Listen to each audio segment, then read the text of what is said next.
What is up, everybody? It's Dr. Vibe here, host and producer of the award-winning Dr. Vibe show.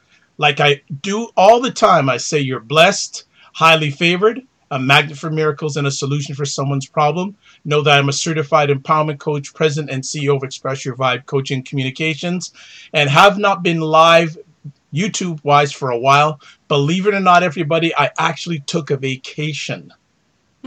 Yes, I know. Dr. Vibe does take vacations, and maybe I'll do this in another stream because these conversations aren't about me unless I'm by myself, which I'm not, as you can see. I was down in Jamaica for a week, and it was outstanding. We'll leave it at that.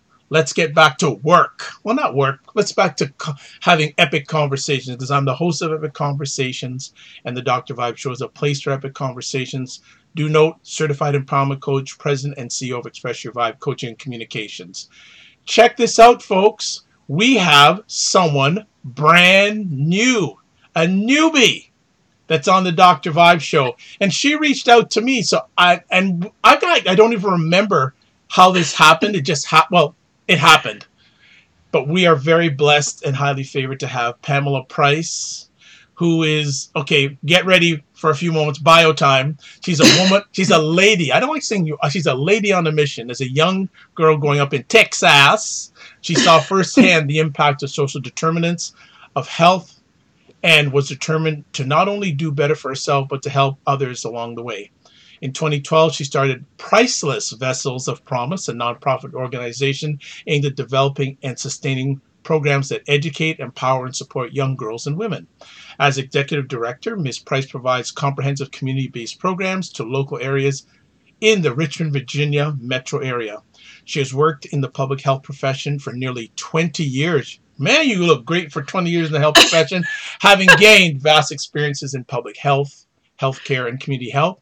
She served as a member of the U.S. Army Nurse Corps. What? And I know someone who can protect me. And has excelled in government and non-governmental agencies, providing leadership and guidance on program management, quality improvement, and project development. She has conducted workshops and presented at national conferences to include the United States Conference, including the United States Conference on AIDS and the American Public Health Association annual meeting. You see, we don't lowbrow on the Dr. Vibe conversations here. She also serves as a consultant to community-based organizations, providing project development, management, and evaluation services. So welcome for the first time, and hopefully not the last time, Miss Pamela Price. How you doing? I'm doing wonderful. After that reading of the bio, you can't help but kind of like, wow, I'm doing all right. Yeah, well, no, I thought you were going to say reading of the Bible, but that's a whole other that's a whole other conversation. Right. This I always love when new friends come on the Dr. Vibe show, and I don't get a chance to ask this live, but how did you find out about this? Me, it, whatever. How did you find out about Dr. Vibe? Social media. Okay. That is how I found the Dr. Vibe show. I guess we found each other. I created a video about mental illness and the stigma around mental illness and, posted. It was extremely personal, but I just really wanted to share it. It was really a form of free therapy. Shared it on Twitter, and I think it just eventually kind of got to you, and we were able to connect. And I am so excited that we did. I am excited as much as you are. I am looking forward to at least one epic conversation. Before we went live, I said to Pamela, the mic is open whenever she wants to come back. So we're speaking it that she's coming back. Yeah. Like we do the first time we have new friends on the Dr. Vibe show, home of epic conversations. We read the bio. It's fantastic. We knew you grew up in Texas. So take us back to Little Pam Yes. in Texas. So give us some of the background from the Texas days. Yeah, so Little Texas, Little Pam. So I grew up in West Texas. I'm gonna say it's a relatively small town called Abilene. We're about 2 hours west of Dallas. I grew up like a lot of young Black girls. I was raised by my grandparents. We lived in a housing community. Very close knit, my cousins that I grew up with, we were more like brothers and sisters. Then young Pam kind of grew into teenage Pam, and I am happy that my teenage daughter is nothing like I was as a teenage girl. And it was probably during that time, like a lot, I think if I look back, things that I experienced with relationships between me and my mom, who battled with substance abuse for probably the greater half of my childhood. A father that I know but don't really know. And kind of dealing with those things, back family where, love is expressed in a very non-direct kind of way. I feed you, I clothe you, so therefore I love you. And so, needless to say, by the time I graduated high school, I was extremely happy to get on the first thing smoking out of town, which for me, that was the military. So I literally joined the military fresh out of high school, graduated in May, and I was in basic training in July. Wow. I had an opportunity while I was in basic training to sign up for the Army's nurse course, and I was able to go to nursing school for free. Was able to see a few little places around the country, nothing fancy. And after 8 years on active duty, I told Uncle Sam, thank you for this beautiful nursing license and the experience, but it was time for me to go. And since leaving active duty, I've really been fortunate to have a really good mix of different jobs. I worked in the prison system. I worked in clinics and hospitals. And, I'm working in a nonprofit now. And so, when I hear that bio and it's like, oh, the 20 years has been somewhat of a blur. In terms of some of the things I've been able to do, but I've been blessed to marry the education, the nursing trainings and things like that with things that are at the heart of me, at the core of me. And it has served me well, both from a personal standpoint as well as a professional standpoint. Wonderful. We could just spend an hour after what you just shared with us. You know that. But I'm going to cherry pick some things. One of the things that did stand out to me, being raised by your grandparents, you have to share some of that experience. And was there any, looking where you're at now, was there any regret being raised by your grandparents and not your parents? So I can honestly say there were no regrets, and both of them have passed on. But no, my grandparents took me from my mom when I was 2. And I lived with them until I was about 15, and then I went and lived with the aunt who was kind of nearby. And so during the time, and again, kind of as I'm growing up, getting into those teenage years, you have regrets in that moment. My grandparents were extremely strict. My grandmother was that kind, was like, you're not going over to that girl's house because I don't know her mama, or I know her mama and no. So it was extremely restrictive on things that, I thought like I should be able to do. But then also there was a lot of responsibility. I'm the oldest of the grandchildren that they had. And so, it was a struggle for me balancing kind of all the responsibility, some of which, was on the adult side. Looking after loved ones, responsibility for, going to school, coming home, doing homework, and cleaning the house, helping cook, all those types of things. And then it's like, well, I want to go to the football game. And it's like, well, no, you really can't go to the football game. So as I was growing up, I definitely had some resentment, and also I struggled with, the relationship with my mom. It was rocky growing up, and it probably wasn't until I was about 17 that she and I probably had our first real heart-to-heart conversation about what it was like, not having her in my life on a consistent basis.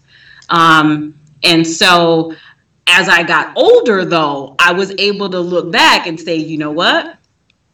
I was glad that I wasn't able to hang out with some of those people that my grandmother was like, I don't think you want to be around that, little girl, or I don't think you want to be going, to this place or that place, because I could see the folks who were doing those things and seeing kind of the path that they got put on as opposed to the path that I got put on. So definitely, hindsight is always 2020, and I would tell anybody now, I wouldn't trade all the spankings I got, the grounding till further notices that I received for anything, because it really helped make me, who I am, and probably saved me from a lot of bad choices.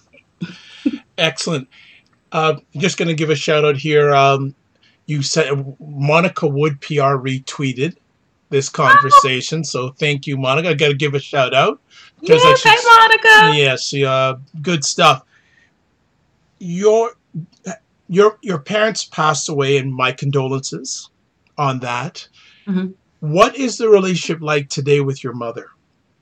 So I actually lost my mom in January of this year. But I can happily say we were able to mend it. And it definitely took some time. Me and my mom, we were so much alike, and that caused some of the conflicts, because we were just so much alike, especially I think emotionally, how we approach things, how we handled and responded to certain things. And so, definitely by the time I became a mother, when I was 22, we, had mended that bond. My mom, I would send for her to come and visit. I made sure that my daughter, had a great relationship with her and spent the summers with her, so she, I think through her becoming a grandmother, it got her to see and experience the things that she missed out on my childhood and my sister's as well. And so while her passing was definitely, unexpected, and it was bittersweet, I'm happy that, she didn't leave this earth not knowing what she meant to me. I knew what I meant to her and how proud she was of me and the things that I, had done and had accomplished. And so, we were able to lay her, to rest without any, of the angst, of just kind of the challenges that we had to deal with. How much at all do you share your relationship with your mother with your daughter? All of it. Wow, that's great. All of it. And that's one of the things I think I have tried to be slightly, probably what some people would say, a little too open with my daughter. But for me, I think sometimes as a parent, we can want to not share or show our children the not so good, and kind of sugarcoat things for them. But, she knew, right away that, hey, this was my childhood. This is how it's so different from how I'm choosing to raise you.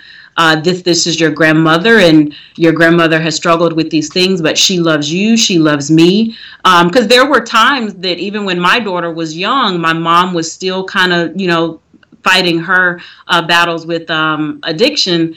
And, I was like, I can't send Kiana to you, this summer. And I had to tell Kiana, your granny is just not well, and she can't go. And of course, the older she got, she was able to understand more. The more I knew and felt comfortable of her understanding, the more I shared with her. And it actually helped her be closer with my mom. My mom, was able to have conversations with my 13-year-old at the time that, I wish she was able to have with me. And so, so I am, when it comes to my oldest, I kind of give her both sides of things. We talk about what's going on with school. We talk about me, when things happen, and kind of relating. And she's as a result of it, she's a very mature, almost 16-year-old. Oh, she does she think she's the first lady of the house yet? Not yet. She had that moment when she was about 13. And you took care of that. Oh yeah, yeah. It was like a loose switch, and I think she saw like, oh wow, mom, when she said she really meant There that. you I might go. want to change my tone. There you go. Share with us, what did your experience in the Navy teach you? So it's actually the Army. Army, sorry. No, it's okay. One thing I could say that the Army did for me, and probably like with all people, it definitely gave discipline and I think some structure. But the biggest benefit that I gained from it really was that ability to have someone who, you grow up in, low income housing area, and all the things that come with that. The Army gave me a way to see different places and how other people lived outside of what I grew up with. So it was like, I only, until I joined the Army, I only had the one outlook on how my aunties grew up and how my grandparents grew up and how my mom grew up. And like that, and then everybody around me, we all had those same situations. We all had the same stories because we were all coming from the same projects, the same neighborhood, the same schools. And so when I got into the military and you got to see other people from different states and even different countries, you're like, wow, it's a big world out here. And, not being afraid to, just jump into it. And that was the biggest, and probably one of the most beneficial things outside of, obtaining a nursing license and being able to, have money for education. And even now as a veteran, there are opportunities that my kids will have for school and different things because of, me being a veteran. Excellent. When did you know, and if you remember the moment that it was time to leave the Army? Can you repeat that? The audio Oh, cut sorry. out for a Sorry second. about that. I'm just Okay. saying, when did you know it was time to leave the Army? Do you remember the moment? I do. I remember it like it was yesterday. I was stationed at Fort Sam Houston, which is in San Antonio, Texas.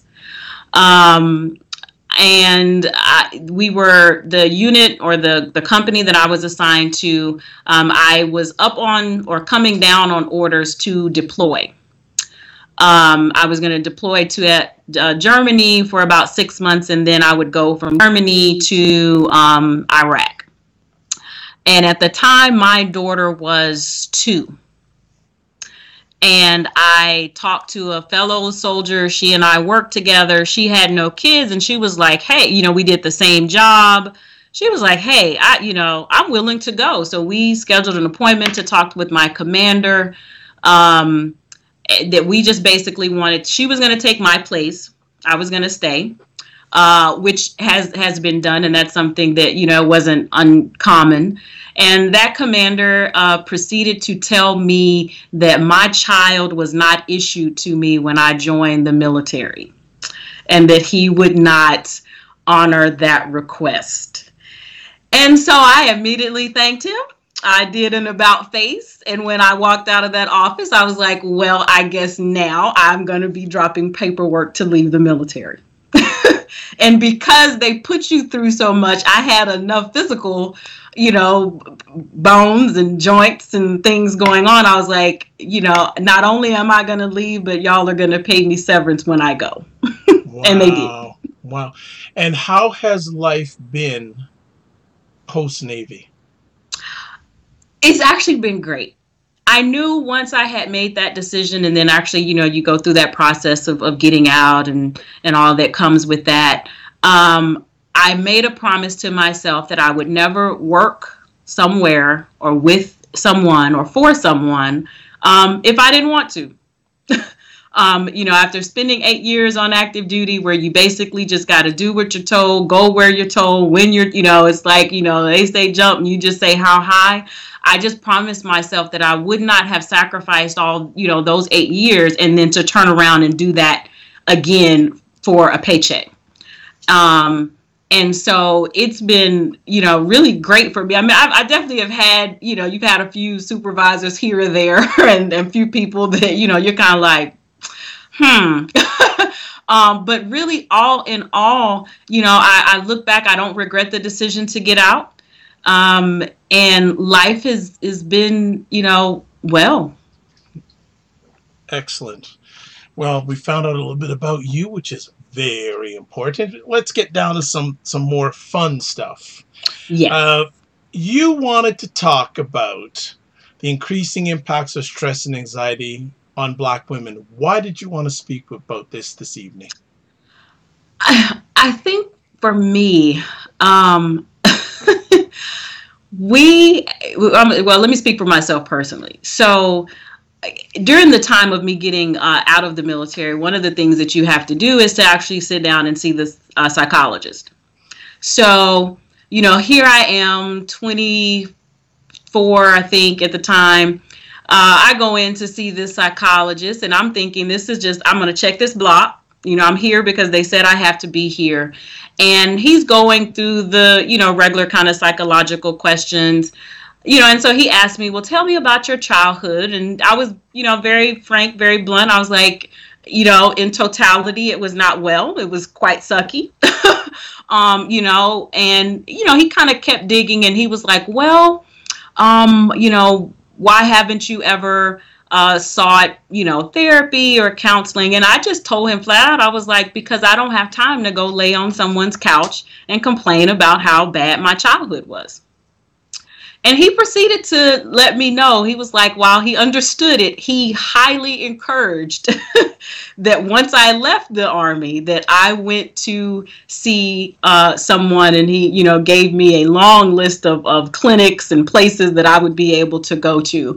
Fast forward probably 2 years later, I am completely overwhelmed and stressed with just life. I've got a fiance who's getting ready to deploy. I'm, working 12-hour shifts. I've got my door, it's life that's happening around me. But my coping mechanisms at that time were failing badly. And one morning I got up, same as I always do. My daughter is extremely slow in the morning. She's still slow in the mornings. Okay. And I'm telling her, hey, come on, we gotta go. Please hurry up. We get halfway down the stairs, and she was like, oh, Mom, I forgot my backpack. And literally in that moment, I swear the room went red. And I literally could see myself wanting to just hurl this child that I brought into this world against the wall. I mean, I was that kind of just, in that moment, just full of rage. And even then, I never said a word to anybody. I kind of somehow managed to calm myself enough to get her backpack. We got off to school. And again, I fast forward a year ahead. I still have not sought therapy. And there was another instance to where she had a bad day at school. The teachers had called me. I get home, and then she lies to me about what she did and what happened, and I snap. She's crying, I'm crying, bad situation. And I ended up talking to a friend at work, like later that week. And she was like, I have a wonderful therapist. She's great. She's easy to talk to. I'm going to give you her information. I really think you could call her and talk with her. So probably then I only waited about 2 weeks. I called, I made the appointment. I had my first session. Me and this therapist both end up crying by the end of the session. And it really was in that moment that she kind of pointed out to me what I think a lot of Black women struggle with is just one, wanting to admit that we are stressed in the first place. Like, we don't want anybody to think that we don't have it. It's like, Black woman's motto is, we're strong, and anything outside of me asking for help, getting help, makes you weak somehow. And that just really isn't the case. And so probably from that moment on, I still see that same therapist to this day. I love her to death. I can see her usually anytime I want. If I need to get in right away, she's there for me.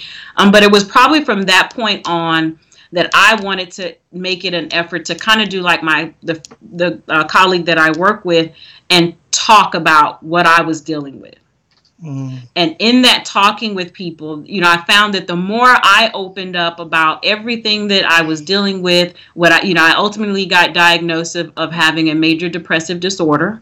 Um, and the more I talked to people about it, the more I saw, and people got, we are not in this by ourselves. We are all going through some very similar or closely related things, that sometimes just talking to each other can alleviate some of that stress. And then, when I think about, just the times that we're living in now, we're even under more stress. So there's the individual stress that we kind of have and sometimes can even create for ourselves by just the decisions that we make.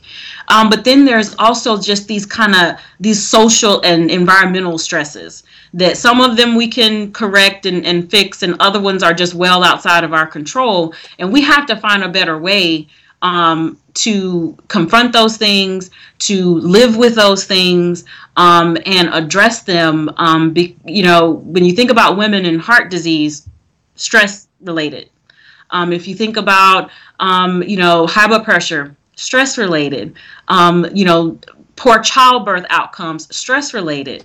And believe it or not, during pregnancy, and there are things that even just genetically, psychologically, you can predispose your unborn children to, by just carrying around so much of that stress and anxiety. And so I really, I tell anybody the best free therapy I ever have is just sitting around with women talking.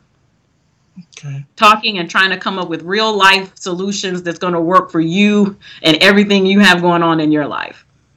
Excellent.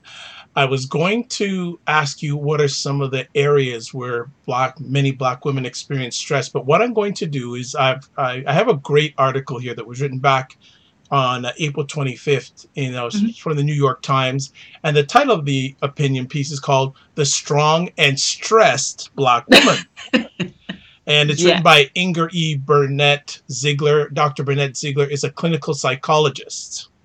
I'm going to share some of this article and have you add on to it. But as I said, I was going to say what are some of the things that are stressing many Black women. But I think first things first, I'm going to quote this paragraph from the article, and it goes, "Many, myself included, that's the doctor, wear the badge of strong Black woman with honor. We are proud of our tenaciousness, and we never let the world see us crack.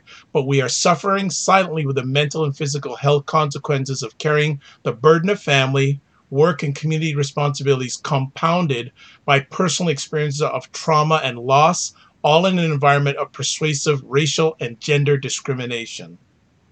Yes. Wow. And that's a mouthful. Yeah. And I think we get that paragraph itself. We could spend the conversation there. And so with some of the things that are expressed there, I'd like you to get your thought process on some of the areas.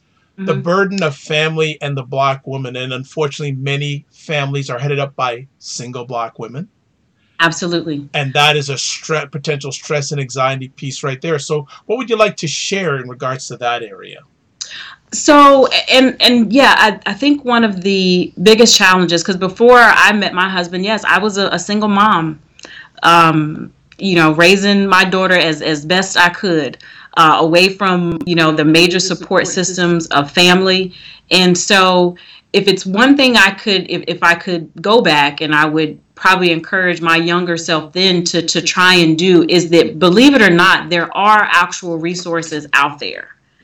And to give yourself the permission to go after those resources that are available. I think too often we just don't give ourselves that permission because of that badge of honor, as the piece mentioned. It's almost as if we are afraid that, and a lot of it is fear. It's fear of, I can't, we wear masks. I don't want anyone to know that I am struggling with whatever it is that you're struggling with. If it's financial struggles, we hide it. We don't want anybody to know. If it's relationship issues that we're having, and just as a single mom, I think it's important that you have to understand, you have to put yourself first. As selfish as that sounds, if you fall apart, if you are not well, children are not well, and I mean, and it goes on. If you have a spouse, that relationship is going to suffer.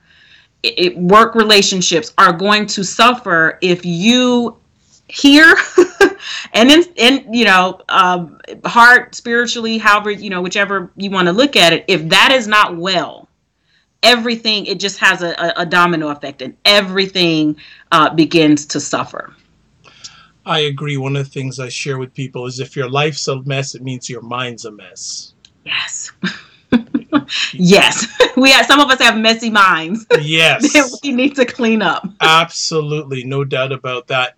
Now, it's an interesting point that in this article, the author says, and you mentioned one end of it about mental health care is often considered taboo. Yeah. But on the other end, in this column, the doctor mentioned sometimes mental health care is unaffordable. So what does a Black woman who needs some attention mental health care wise, if they can't afford it, what suggestions would you bring to the table? So free services, and again, it's kind of how you go about approaching it. But there are some churches, there are some community-based organizations that offer the services either free. They offer it on sliding scales, which means you maybe only have to pay $10 to see it. And there are actually, depending on where you live, universities who have departments of social work or departments of psychology, their interns have to clock hours. Those are non-billable, and they're free, and there's usually very limited eligibility that you have to have in order to be able to access those programs. So like here in Virginia, VCU and their School of Social Work, they have slots that you can sign up for if you are uninsured, underinsured, to be able to speak to a licensed healthcare professional. We are also fortunate to have 2 federally qualified health centers, which again, those types of entities offer services that are oftentimes free or at reduced cost. So for some of us, it's kind of taking a little bit of time and finding out what resources are available. Some of it is, one of the things that Priceless Vessels does is trying to kind of compile and have all those resources on hand. And so if someone reaches out, I know I had a young lady who was from Arlington who reached out, and same thing. She was ready to get help and speak to someone, but wasn't insured at the time. I was literally able to find 2 places, right there for her, get the contact information, and for her to be able to start doing some appointments. So sometimes it's a matter of asking because mental health services, unlike other services for diabetes care, even HIV care, you know where those are. They're advertising those. They're right on the health system's website. But the mental health services is either nowhere on the page or tucked down somewhere at the bottom, or there's an extensive waiting list, even if you can't afford it. And so, for those, you have to be creative and think outside of the box. Another thing to do is that until you can get access to the more kind of licensed professional care, is finding someone who you can feel safe enough with to begin just to have very open conversations because it's a release valve. You just can't keep it all bottled up in. You have to find somewhere to let that out. And either it's with talking with someone, journaling is another good resource until you're able to kind of get linked into care. I have journals that I still have today at 38 that I started writing when I was 13. Wow. That is impressive. Another area, and I think one of the biggest growth areas in the African American and African Canadian community over the last number of years, is increased number of Black women in the workplace. Mm-hmm. But that has also come with some challenges. Yes. Yeah, so we're working and finding jobs, but our jobs are also causing us stress. And even employers can oftentimes do a really bad job. I remember telling my a boss one time that I was taking a mental health day. She was like, well, is that sick leave? Is it vacation? I was like, you can code it whatever you want to code it. I'm not coming in tomorrow. I was like, and I'm not sick. I just need a mental break. And so, when we are, working, I think on top of everything else, I'm all about that work-life balance. We all have to work. We all have to, do what we need to do to put food on the table, roof over our heads and those things. But we also have to strike that balance. So oftentimes the stress and anxiety comes because we've gotten too off balance with work. We've gotten too off balance with putting other relationships ahead of taking that kind of me time to get, recentered, refocused, and just have your own kind of woosah moments. Every Mother's Day, all I ever want is a day by myself. Nice. I don't want to go anywhere. I don't want any flowers, gifts. I want that just a whole day of me.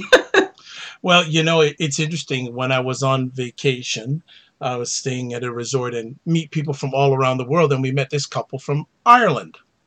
And Wow. it was fascinating that they were telling me that in Ireland, when you start a job, you automatically get 25 days of vacation. Wow. I went, what? And it's funny because this lady was telling me that she has more vacation days than the CEO of her company. And Wow. because the company is based in the US, but she Uh-huh. works for them in Ireland. And of course, vacation allotment, US, on two different Yeah. countries. And I said, wow, she has more vacation days, official vacation days than her CEO. Yeah. I think the average like PTO holiday vacation time now for most organizations is about 21 days. And that's probably on the higher side. A lot of Yes. smaller places, it's, you're lucky if you get 2 weeks.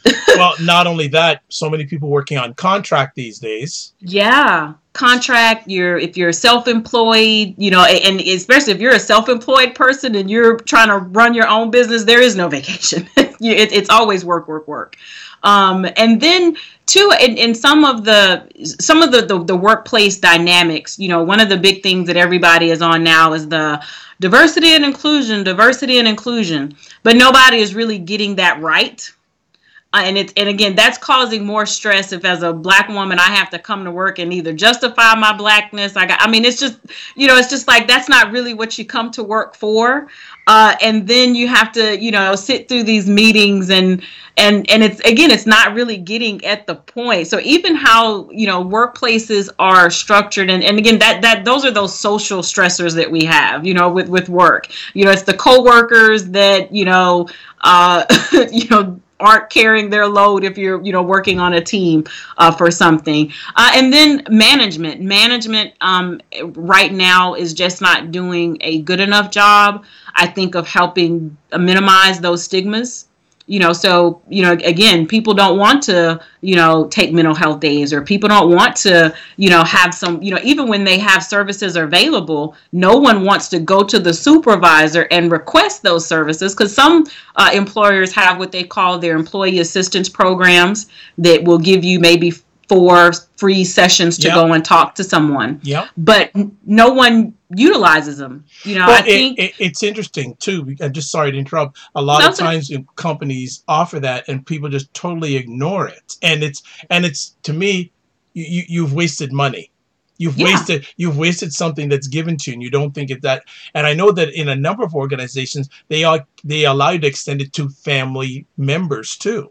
Yes, yes. Here, when I worked for the state department here in Virginia, and I used it, and I had them. I was like, well, those are 4 free ones that I don't have to pay for.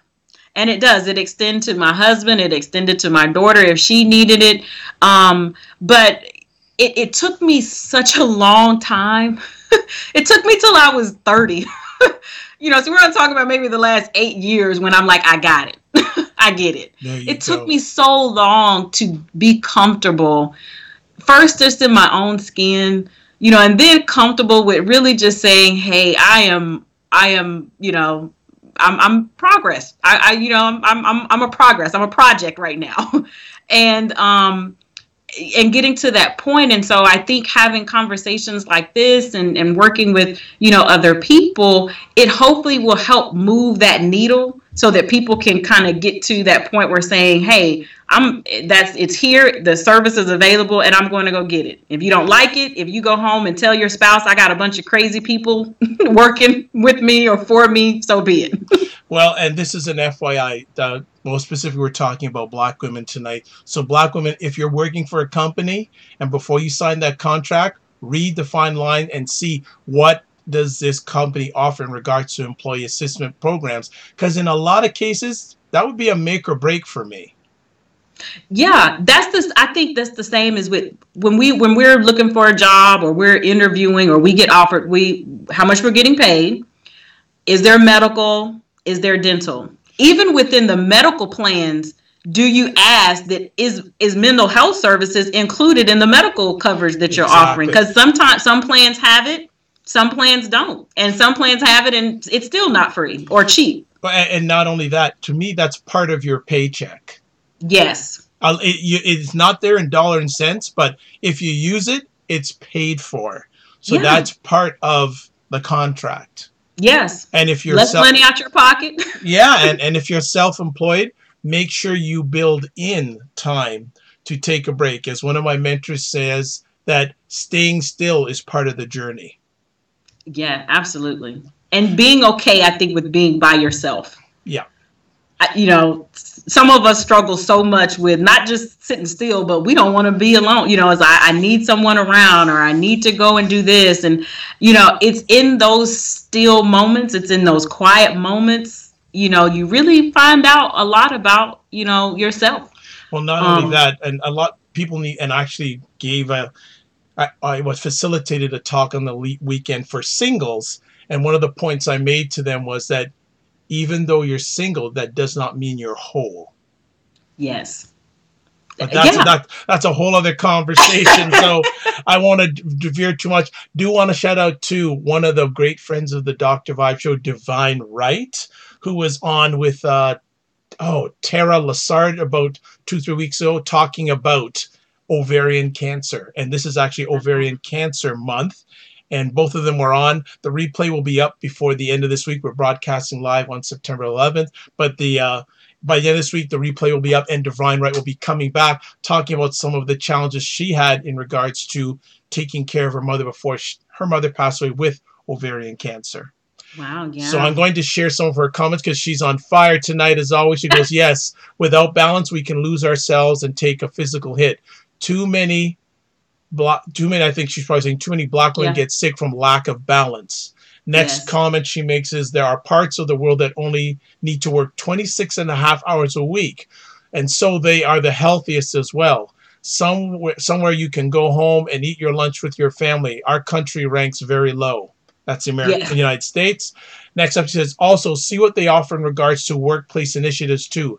How are employees being taken care of while they're on site, whether it's healthy food, movement classes or breaks, mindfulness. Absolutely. And mindfulness is one of those, cognitive-based therapies that I think is underutilized, really across the board.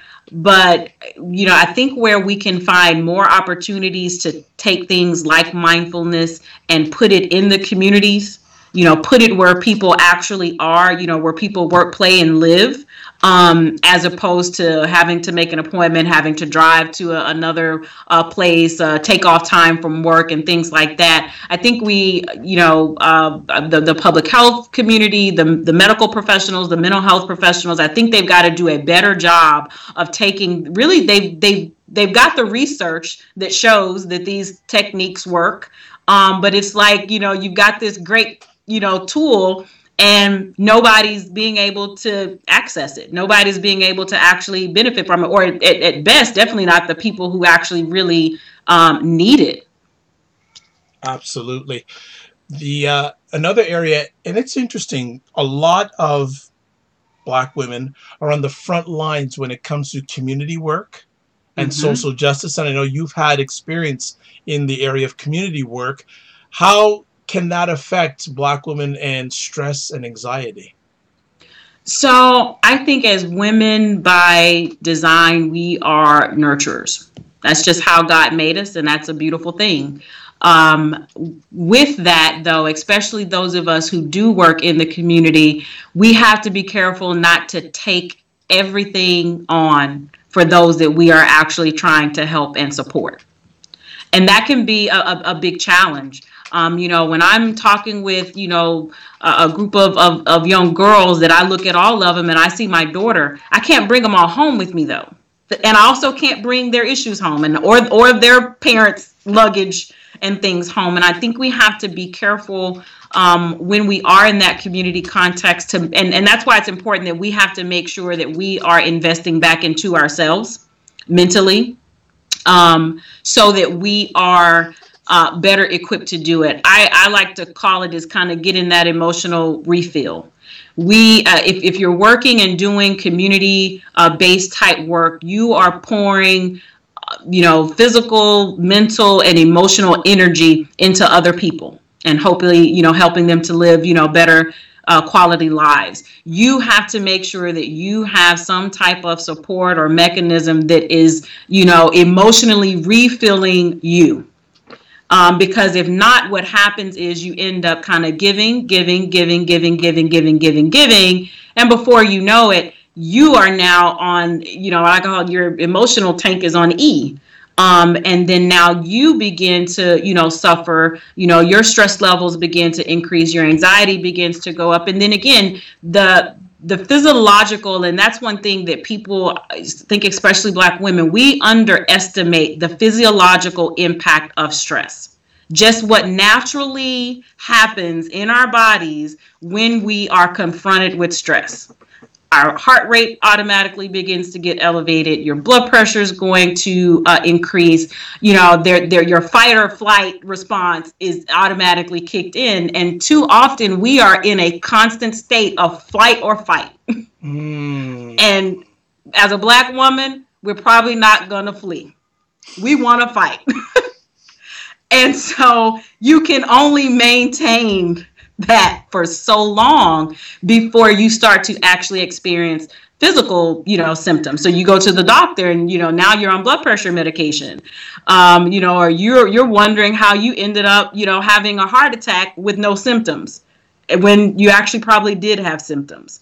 When you're not sleeping, when you're overeating or not eating at all, if you're, drinking and it literally snowballs out of control when we don't address that stress in a healthy way. So stress can be good. It's just we Black women are in a constant chronic state of stress.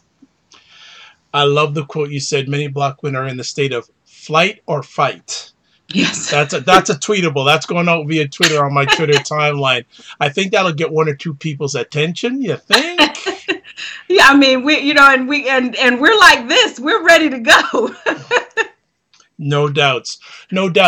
Continuing on in regards to this, and you've experienced some of this, and thank you for your transparency, because you did share with us you had one loss earlier on this year, but you had another loss right after that. And that can add, at best at times, it can be a deterrent, but it can even be deeper if you're a woman of color. Yeah. So, like I said, just that starting the year off with two deaths back to back, one of which being my mom, it really snatched the rug from underneath me. I was already, I had spent probably the previous 3 months before, my mom's passing, on the road a lot, doing trainings and different things like that. So I was already at a pretty high, probably stress level, before that happened. And then when those two deaths, came along, I said it was, my foundation was rocked. And I really had to put life on pause. I notified, people were working with at the time, I can either resign and quit altogether, or I'm going to need you to give me the time that I need. And I don't know how much time that's going to be. But I really had to just stop. As you said, I had to be still because it was too much in my mind. The question, it was the grief process. I had to begin it, and I had to work my way through it. I had to just understand that I'm going to be in this grief process for quite some time, and say, recognizing when I needed to pull back, recognizing when I needed to cry, recognizing when I needed to yell, kick, scream, whatever it was. And I remember me and my husband sat down, because he noticed. He was like, "I'm worried about you." And I'm thinking, I'm maintaining, is what I was thinking. And he just pointed out, he's like, I'm worried about you. So he and I sat down, we talked, and, he was like, again, he gave me, as my husband, the permission that I should have gave myself. Wow. And you know what? And you have a beautiful relationship, if you can say that, because I don't think, let alone Black relationships, I don't think in many relationships that happens. No, definitely not enough, or as often as it should. But right. He gave me what I needed to hear in terms of saying, "Pam, it's okay." You know what this means now? What? We have to get him on the show. Go on now. I will do my best. Yeah, he's probably one of those shy guys, right? Oh, very much so. He's a military man as well. I will definitely do my best. We may get him to say a quick "hey." Yeah, okay. I know if we get that, that's $1 million right there. I know. Absolutely. And he, I think the both of us would tell anybody, we, as opposite and as different as we are, where I am deficient in things, that's his strong suit. And where he is deficient, I'm stronger in those things. But in me losing my mom and me not wanting to, I was suicidal at one point. Wow. At several points in my life. I attempted suicide when I was 13 and again when I was 19. And so even though he probably will never fully grasp like what state you have to be in to want to kill yourself, he didn't shame me for it. And in his way, as best he could, he was like, whatever that place you were in, I don't want the loss of your mom to put you back in that place. Fantastic. And that is just so important. And I knew, I was like, I never want to be back in that space. But I know that if there are things that if I don't do them, it's inevitable. I have a diagnosis. I have a disorder that I will have for the rest of my life. And I can be okay with that. But I also know that with that, just as if I had any other type of illness or disease, I got to do, what I'm supposed to be, doing. And it's well beyond the regular eating right and being physically active. I've got to put some mental work in to keep me. Exactly. Some more comments here from Divine Wright saying, and the challenges while working and not getting the right support from my employer while caring for my mother. Not a lot there. She says it was a shame, and even while I was sick, was a battle with my ex-employer. She says, I am sorry for your loss. I'm glad you took the time needed. It's a lot while you're working. I took 3 weeks off, and like you told them, I didn't know when I would return. Some don't know how to say, and then say and stop and just keep pushing through. We have to take better care of ourselves. Our parents would want that for us. Grief support is so imperative. Absolutely. And even to her point, as a caregiver, so one of the, I was telling one of my other, children, my work children, as I like to call them, is, I've been talking and doing work around how do we better support caregivers. Caregivers are oftentimes less healthier than the people they are actually caring for. Oh, yes. And I know Divine Wright, when she's on, I think it's in about a week and a half, 2 weeks is going to be talking about that experience. And one of the things I especially share with younger people, and they don't get it, I Right. say that don't be surprised, but one day you may have to take care of your parents. Yes. It's that sandwich generation. You're caring for mom or dad or somebody, and you got your kids. That is just getting bigger and bigger and bigger from a wide variety of stuff, whether it's cancer, Alzheimer's disease. It's so much, and just like you said, the support is not there from employers. It's not there oftentimes for family, which is where you think it should be. It's not there from friend. You just kind of feel isolated. Yeah. At times, I'm like, who do I call, for something? And so, we've definitely got to do a better job of sounding that bullhorn, for and advocating for employers to offer those types of services and assistance. And I'm big. I do some work with the nonprofit that works directly with churches and in trying to engage them. And one of the big things I try and stress to some of these pastors and bishops and faith leaders is that the people sitting in your pews are dying from a number of different things. And they have to do a better job of supporting their responsibility, not just for the souls of the people in that church, but the physical bodies that those souls currently live in. True. Because it's churches on every corner in a lot of cities, and we really do need them to step. And a lot of people, not even just from the aspect of churches kind of having that easy access, a lot of people don't seek care for mental health things because of their faith. Yeah. Adding on here, Divine Right says, when I cared for my mom, I lost weight. I wasn't eating. I wasn't sleeping. But thank God for a caregiver support group and even my own mom who asked if I was caring for myself, and I wasn't. Wow. Yeah. I mean, and that's powerful. I mean, but that is the reality. You're ripping and running. You're trying to get them to doctor's appointments. And if you have kids, you're wrangling them. You got soccer practice or choir or whatever it may be. You got a husband at home or a significant other at home. You're going all around the place. Yeah, you're on overload. And then what happens when you actually maybe do try and go to sleep? I know I have it. You can't shut your brain off.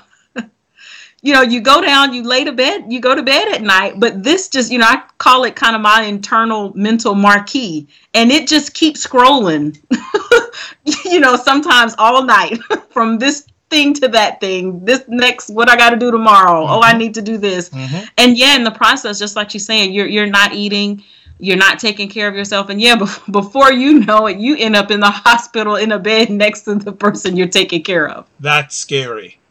Yes. That's very, very scary. What I'm going to do is have you share about one more area. And it's another big area that causes stress and anxiety amongst many Black women. Racial and gender discrimination. Yes. And I know we all, when we hear that, the thing that should come to mind for most of us is Serena Williams and the U.S. Open. And that was both of those discriminations on display on a world stage. And sadly, it happens every day. Somewhere, and sometimes it's very subtle, sometimes it's right in your face. I have had times where I have showed up to present and they are looking for the male who's supposed to be presenting with me. I have gone to places and they were expecting a white woman instead of a Black woman. They just saw Pamela Price and probably assumed that's a white lady. And you get the side eyes or you get the usual, you speak very well, or, it's those, again, kind of subtle, things, but we are experiencing them, every day. We're experiencing them at work. Unfortunately, we're experiencing them, even at church, I know a lot of us, watched, the live stream of the Aretha Franklin service, and the outrage, between the young girl Ariana Grande and the bishop. And, I was on social media, that evening looking at those things. And, you saw woman after woman after woman chiming in saying that happens to me all the time. That has happened to me. And I'm like, this is in churches that this is going on, that there is some arbitrary line that allows, because I'm woman, that allows that to be crossed, or for that line not to exist at all. And, part of this begins, or is really related to, we have never, I think, as a race, and definitely not as females, we have never dealt with the trauma from slavery. Most of, those of us living today, we've never been slaves. But that mentality from, house slave, field slave, light skin, dark skin. I mean, all of those things, whether subconsciously or consciously, cause us to act or behave in a certain kind of way, and also causes us to act or respond to certain things in a certain kind of way. We don't support each other too often as Black women, as we should. So some people are like, I would love to share with you or tell people, but if I'm going to tell, Pam, and she going to go and tell Jennifer as soon as I hang up the phone with her, I don't want to tell her anything. And so we have to do, I think, a better job at, one, policing ourselves. Because I think we also have to kind of take ownership for, roles that, we may play, or not being, putting ourselves in certain situations. And then I also think that we have to be better advocates for one another. When we see something happens, like with what happened with Serena, we all have to be saying something about it. It can't be just that, well, that was just her, or that doesn't apply to me, or I'm not going to say anything. We all have to stand up and say, whether you have experienced it or not experienced it, to call it what it is, and to say that you're not going to tolerate it. Yeah, and if we don't start doing it with ourselves, we really can't expect men and the outside world to treat us a certain kind of way if amongst each others we don't even give each other that same kind of courtesy. Very, very true. This has been an epic conversation. We could go on further, but we're just going to do part one, because I know that Pam's going to come back and just drop some more knowledge bombs on us.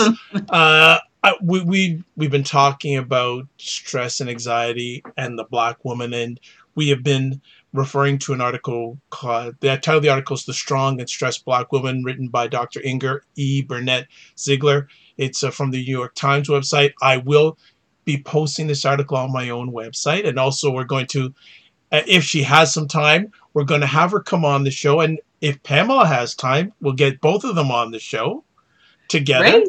If that happens. I'm going to read a little bit more excerpt from this article, as I believe it's very important. I'm just going to go on here. So I'm going to read a bit, and then we're going to have Pamela close it out. So here's some more from the article.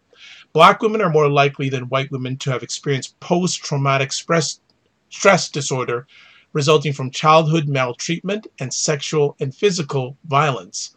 They are more likely to have stress related to family, employment, finances, discrimination, or racism, and safety concerns associated with living in high-crime neighborhoods.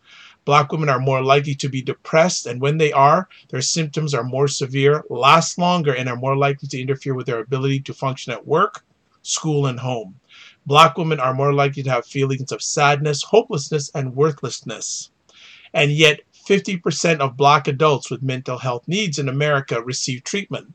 Shame is a key barrier, which Pamela spoke about earlier.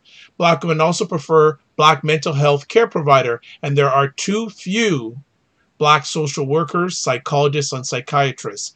In low-income communities, mental health services are scarce and waiting lists are long. And finally, more than 16% of the Black women in America are uninsured, and many can't afford treatment. Meanwhile, the psychological wear and tear of being a strong Black woman takes a toll on the mind and body. Uh, Mentioned here, doctor says, traditionally, Black women have garnered strength from God. The church provides a place for fellowship, social support, and spiritual guidance. However, the Black church has not always condoned secular mental health care, and churchgoers may feel that their faith is called into question if they seek extra help.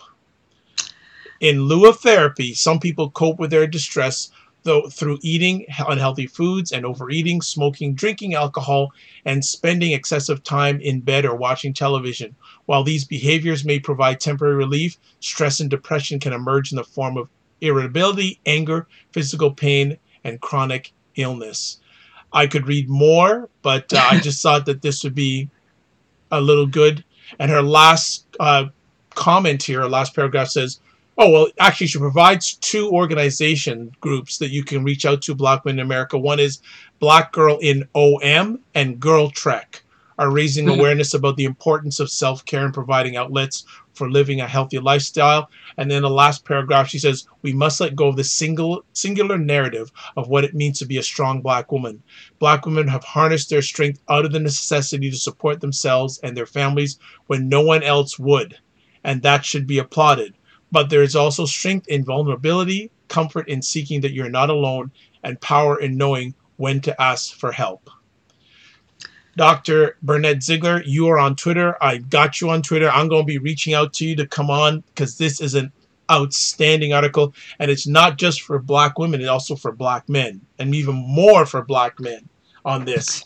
Yeah. And our kids. Yes. I think we can overlook our children. Absolutely. And that is to their detriment. Absolutely. Adolescents are at, risk for the same mental illness. And again, it's those those childhood scars, traumas, and all those things. But I can remember at 13 having stayed in the hospital for 4 days after trying to take my life. And do you know, nobody asked me when I got home why? Nobody asked why. Life just went on. Yeah, and sometimes the best way you can get out of the anxiety is just ask other people how they're doing. Yes. Simple. Yes. Simple. Yeah. That article really is a great article, and she definitely hit on something with the churches and again, kind of the role they play in some of that stigma.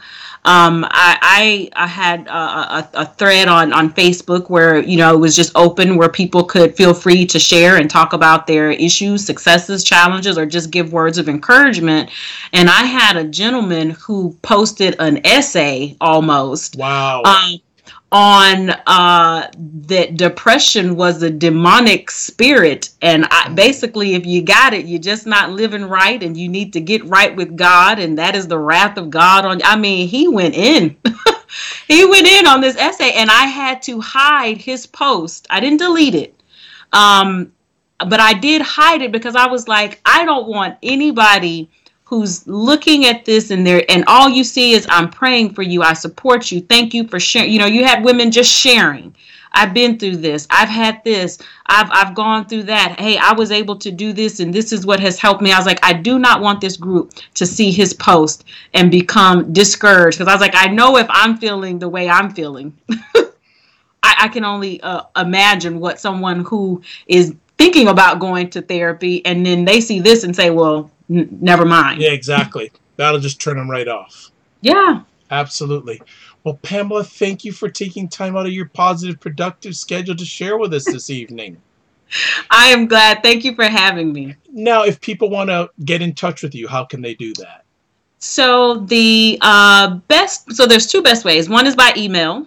So you can definitely shoot me an email at pprice at pricelessenterprises.org. And Twitter is also, I'm probably on there more than any other social platform, and that's at Priceless Vessel on Twitter. You can send me a message on there, follow me on there. I do follow back. But those are the two easiest ways to reach me, because I'm rarely sitting at a desk or accessible by phone. There you go, because she leads a positive, productive life. I try. You go. No, you do. You don't try. You do. Thank It's you. Dr. Vibe here, host and producer of the award-winning Dr. Vibe Show, the home of Epic Conversations. And I'm the host of Epic Conversations. If you want to watch replays of my epic YouTube conversations, you're right at the right place. If you want to listen to audio replays, you can go to my website, the drvibeshow.com. You can also go to Apple Podcasts, Stitcher Radio, iHeartRadio, Tuned In Radio, Google Play Music, and iHeartRadio. You can listen to selected audio replays at thegoodmanproject.com, also WJMS Radio out of New York City, and Amazon Alexa. Certified Empowerment Coach, President and CEO of Express Your Vibe Coaching and Communications. If you'd like a complimentary session, please reach out to me. Twitter at drvibeshow, email address dr.vibe at the drvibeshow.com, or you can go to my website, go to the top, click on contact or connect with Dr. Vibe, and right there with one click you can email me, send me a video message, send me an audio message. I am a brand ambassador for the only online magazine dedicated to African Americans in food, wine, and travel. The name of the magazine is Cuisine Noir Magazine. Website address is cuisinenoirmag.com. If you're a business or entrepreneur and you'd like media promotion, I run a service called Getting Media Coverage. And with that, I help businesses and entrepreneurs get media promotion so they can elevate their business, product, or service. Finally, Dr. Vibe is going to be making another appearance in the very near future. I'll be hosting the Men's and Women's Summit on Masculinity, which is happening in Toronto on November 17th and 18th. You can check me that. If you'd like to book me for anything else, reach out to me. That would be outstanding. Now it is 4 last things I say before I sign off. First of all, live your life as a dream. If you can dream it, you can make it. Next up, sometimes you have to get smaller to get stronger. And finally, block assumptions, but there's now one other finally. Aim bigger, aim better, aim higher, and aim wider.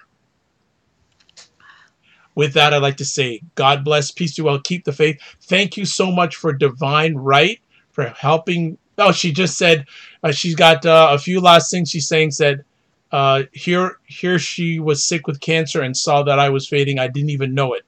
It's hard to shut down, but we have to press pause and do self-care. Yes, my mother said, I don't want to see you here next to me. And then finally saying, Pam, thank you. This was a great conversation. It was epic. Thank you. This is fantastic. And as I said, the replay will be up of this soon. Check out the replay of Divine Right, Serena Wills, and also Tara Lassard. They ripped it up about ovarian cancer, and Serena's coming up again soon, and Tara's coming up soon. So the ladies are on fire on the Dr. Vibe show. God bless, peace and well, keep the faith, and from my heritage, walk good. Thanks for watching live on the replay. Be well. Good night.